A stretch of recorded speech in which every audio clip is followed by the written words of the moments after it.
Approche-toi, il chante si beau.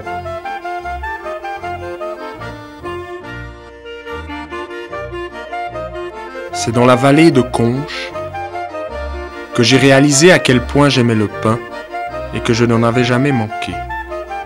C'est tellement facile de décrire le pain. Un peu de farine, mélangé à de l'eau et de la levure. Le tout bien pétri, puis reposé et poussé avant d'être cuit au four. Mais c'est une véritable magie lorsque le fournil de Münster le met en scène. Là-bas, le pain naît avec humanité. À chaque question posée, les boulangères répondent à tour de rôle. Also mit dem Roggenmehl kann man sie so nicht verarbeiten. Das ist einfach zu klebrig. Und jetzt müssen wir schauen, dass wir nicht zu viel Mehl rühren. Wie viele Kilo habt ihr da jetzt in dem Trog? Geht so ungefähr 65 Gramm.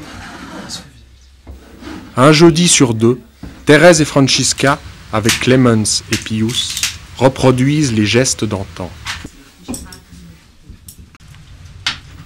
Pendant que le pain prend naissance, Clemens préchauffe le four à la température nécessaire. Thérèse et Francisca expliquent qu'à l'époque, les champs de la vallée étaient cultivés en alternance et produisaient seigle, orge, haricots et pois. Blé et légumineuses étaient transformés en farine. Le meunier rajoutait pendant les années maigres de la purée de pommes de terre à la farine diluée. En guise de rémunération, il retenait pour ses propres besoins une certaine quantité de farine.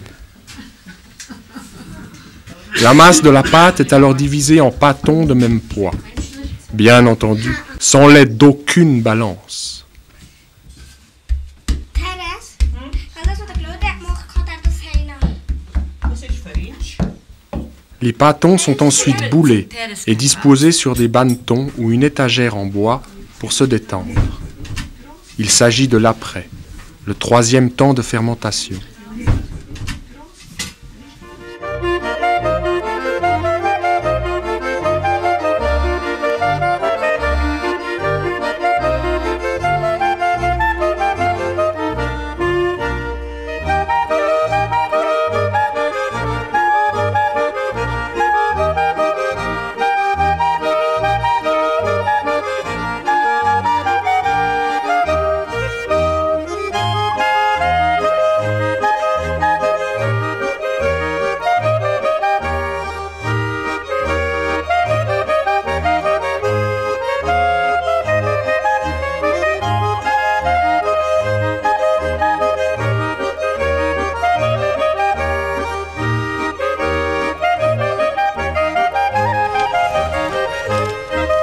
Lorsque le four atteint 250 degrés, Clemens injecte de la vapeur au moment de l'enfournement des pâtons.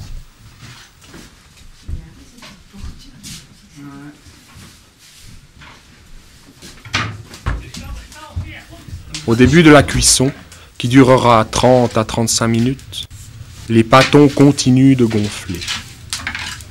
La mie se constitue, le pain prend sa forme définitive, la croûte durcit et se colore. Was dat? Ja, maar het trekt nog voor vandaag. Denk je dat nog niet weertje hebt?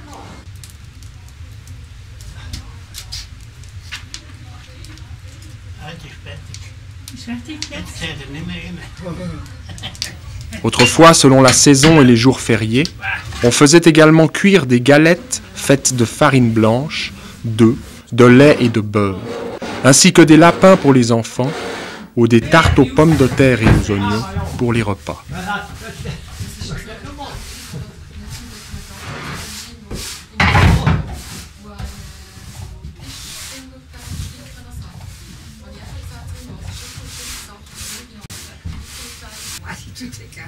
Le défournement se fait délicatement, car le pain sorti du four est fragile.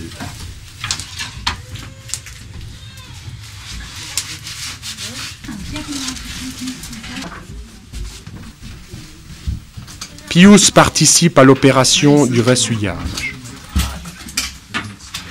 Au risque de se brûler, Il expose adroitement chaque pain pour le laisser refroidir. Jadis, on ne faisait le pain qu'une fois par mois. Une fois cuit, chaque famille le transportait sur une échelle à pain jusqu'à sa maison et l'y entreposait. Petit à petit, bercé par le doux crépitement du fournil de Münster, je découvre que le pain est pareil à un être vivant. Il sait chanter si doucement. Alors toi aussi, tente l'expérience. Pousse la porte d'un fournil, touche la pâte sans crainte. Vis son univers. Et peut-être entendras-tu, comme moi, sa musique.